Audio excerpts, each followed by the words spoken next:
Back for another edition of In the Huddle, guys. It is the AFC and NFC championship games we are looking ahead to here on In the Huddle. Brian Baldinger, our man Nick Kostos from You Better You Bet, is here to talk about the gambling angle and the betting for this weekend. And Nick, listen, it's simple. We got two games. 49ers, Ravens, number one seeds. They're at home.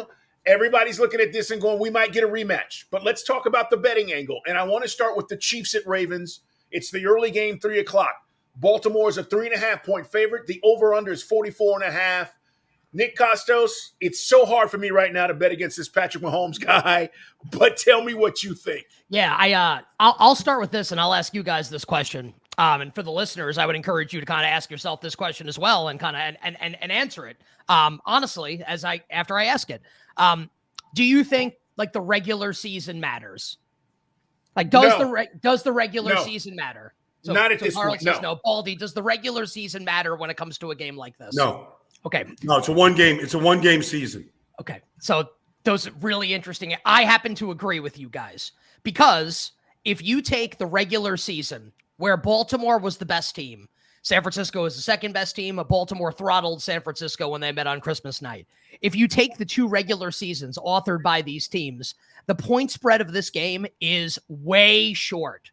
Baltimore should be a bigger favorite than they are right now, based on the body of work in the regular season. Mm-hmm. So it's basically, is it regular season, body of work, what we've watched for 4+ months, or is it the dragon wearing 15 in red on the other side? And like, that's actually what matters. And I think the answer to that question kind of determines how people want to bet this game, because I think, and no, I don't think any of the three of us are like this, but there are people out there that basically bet on numbers, right? I think the number of the game is short. I think Baltimore should be a 6-point favorite in the game. I'm going to lay Baltimore no matter what, because that's what like the math says I should do, what the number says. And that's one way to bet. The other way to bet could be, hey, I've been watching Patrick Mahomes since he came into the league, and he like literally like almost like never loses. So I'll take more than 3 points with Patrick Mahomes. So we can get into like the on-field handicap of the game and like maybe why we like Kansas City in the game or why people might like Baltimore in the game.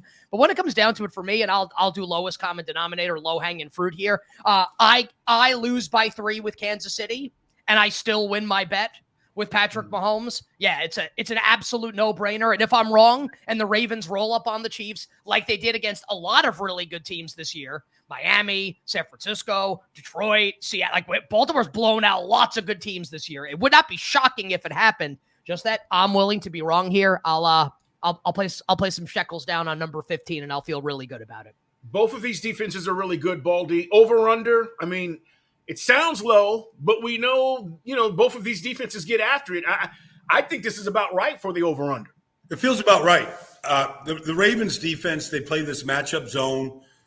It's really difficult to figure out. You saw what CJ couldn't penetrate it at all last week. Mahomes has a lot more ability to see it. I'm sure they'll have a good game plan, but it's very difficult to pierce. And so, and Kansas City's been living on their defense all year. And so it was interesting last week.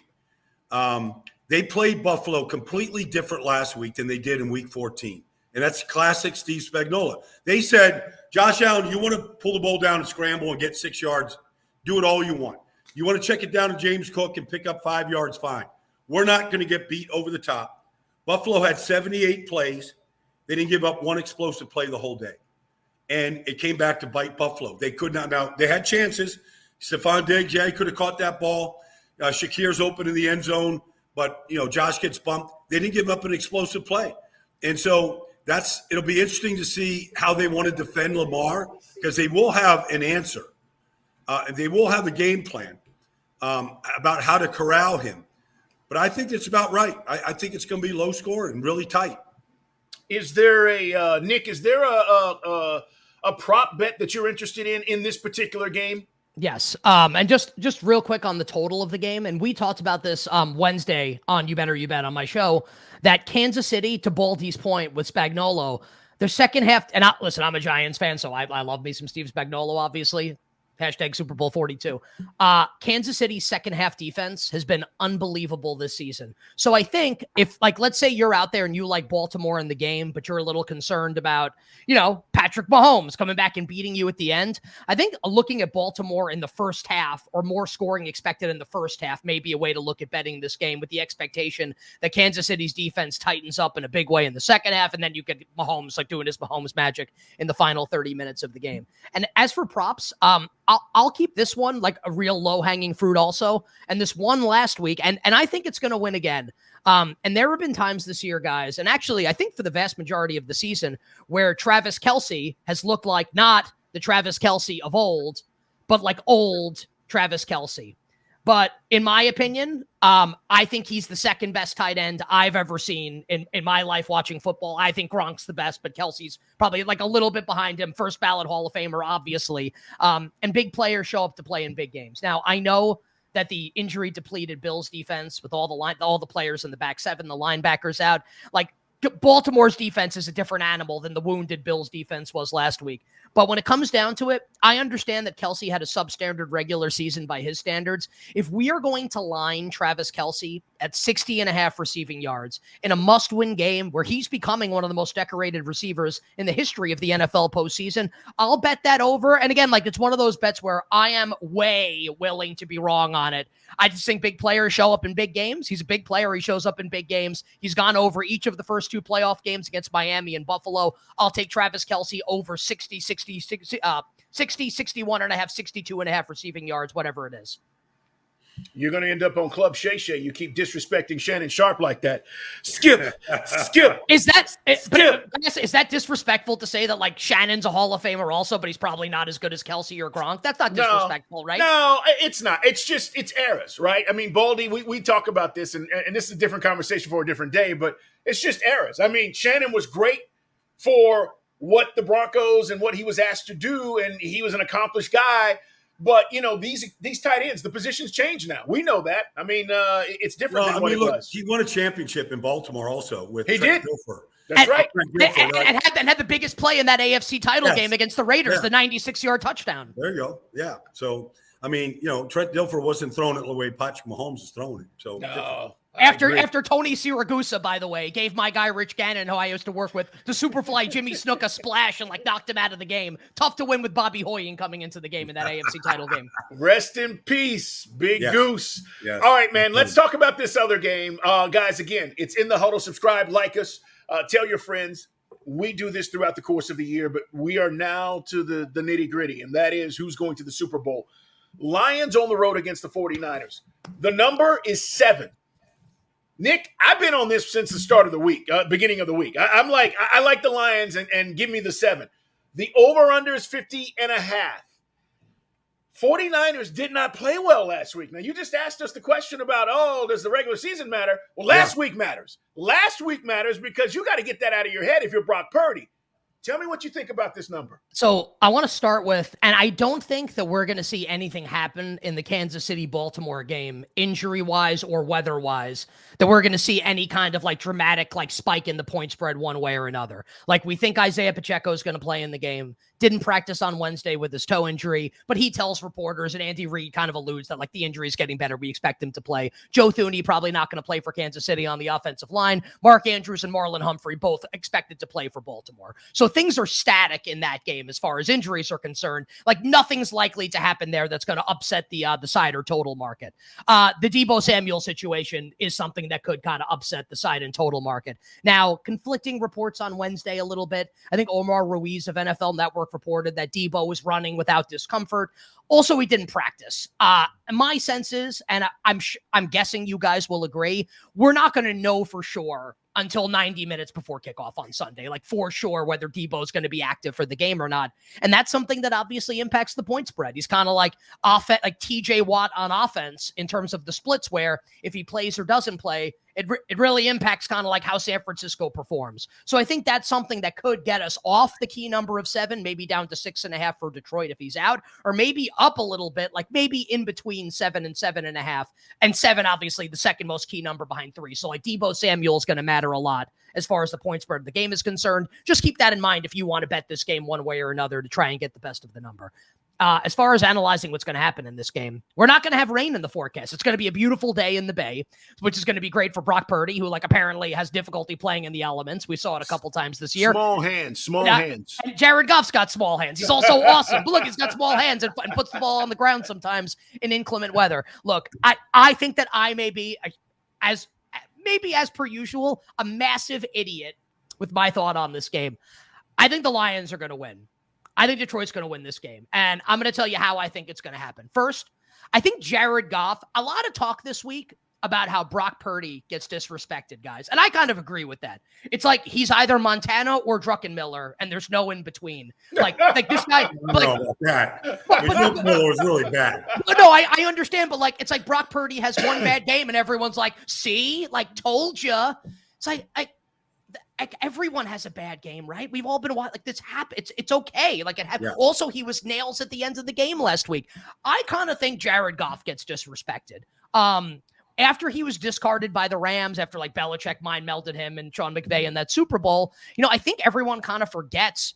Jared Goff, defensive pass interference call notwithstanding at the end of that NFC title game against New Orleans, Goff stood toe-to-toe, and you could make the argument he outplayed Drew Brees in that NFC title game on the road in the Superdome, threw for almost 300 yards in that game. I think he's a big-time player. I think he's going to have a lot of success in this game. And just my thought, I don't think this Niners defense under Steve Wilks is the same as it was under DeMeco Ryans, under Robert Saleh.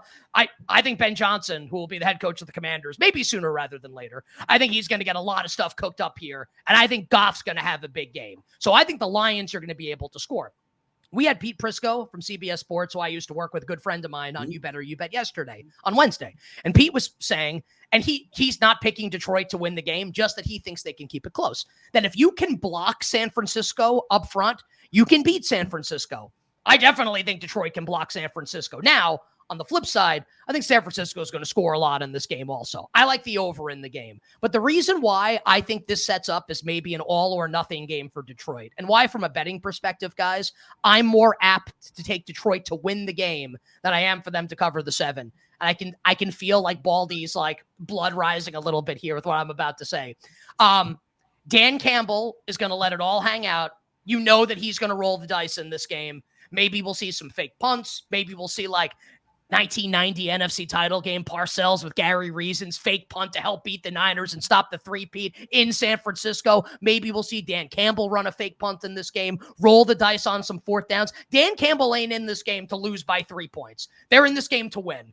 And Kyle Shanahan and Baldy and I argued about this last week. My great head coach, I would love for him to coach my team. I think he gets really tight in the big spots and gets way too conservative. So you take that, he's going to be conservative. You got Dan Campbell, who's going to be aggressive. And I think it sets up a potential scenario where the Lions can steal this win outright here. I'll take the Lions to win the game, and I will close with this. 1957, the last NFL championship won by the Detroit Lions. In the game, before the Lions beat the Browns to win the NFL title. Imagine that Super Bowl now. Detroit went on the road to San Francisco and was down big in that game and engineered a huge comeback on the road in the Bay. Perhaps we see something similar this week in the 2024 NFC Championship game. Who are the quarterbacks in that 57 game, by the way? I don't know the Lions quarterback, but I know the Niners. Well, hold on. The Niners quarterback is Giants legend Y.A. Tittle, was the San Francisco quarterback. Okay. Hall of Famer Y.A. Tittle. Great history lesson. Yes. We love it as always. You didn't think, and Bobby Lane's the Lions quarterback. I did not right? know. I did not think you knew that, Nick. I had no idea. I knew you did your research, Nick. I didn't know you went back before I was born to find that one out. But I'm proud of you, my friend. I'll just toss this out there for you guys. You ask me basically any Super Bowl era NFL trivia question, and I will get it right. All right. That's good to know. That's good knowledge, Nick. We are going to talk about this moving forward, but I will tell you guys, if you're Ben Johnson, you just mentioned the Washington job, you go in there with literally nothing on offense, or you come into Atlanta with a lot on offense, and you get to pick your quarterback. Just think about it. They've got good receivers, and he's going to get to pick his quarterback with the second overall pick. I like that in Washington for Ben Johnson. I do too. I think he has a choice here, or will, once they get done this weekend. Atlanta has got a second interview with him as well. We'll see. But that's one of those interesting, we'll wait to see how that shakes out. Nick, man, great job as always. We love talking with you. Tell the people where they can find your stuff, brother. Yeah, you better, you bet. Weekdays, 3 to 7 p.m. Eastern. We're on YouTube, Twitch, Stadium, Sirius XM, all sorts of places. I do content for BetMGM. You can hear me on Westwood One's coverage of the National Football League every week.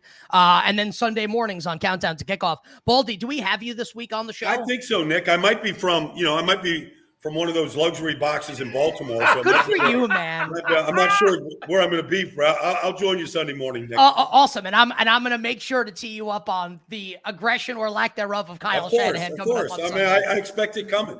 All right. Hey, Nick, enjoy the games. We will talk to you soon, my friend. Hey, love coming on with you guys and talking ball. Wishing Nick. everyone minimal sweats, winning bets, the absolute very best of luck. Get money with Nick Kostos, as I like to say.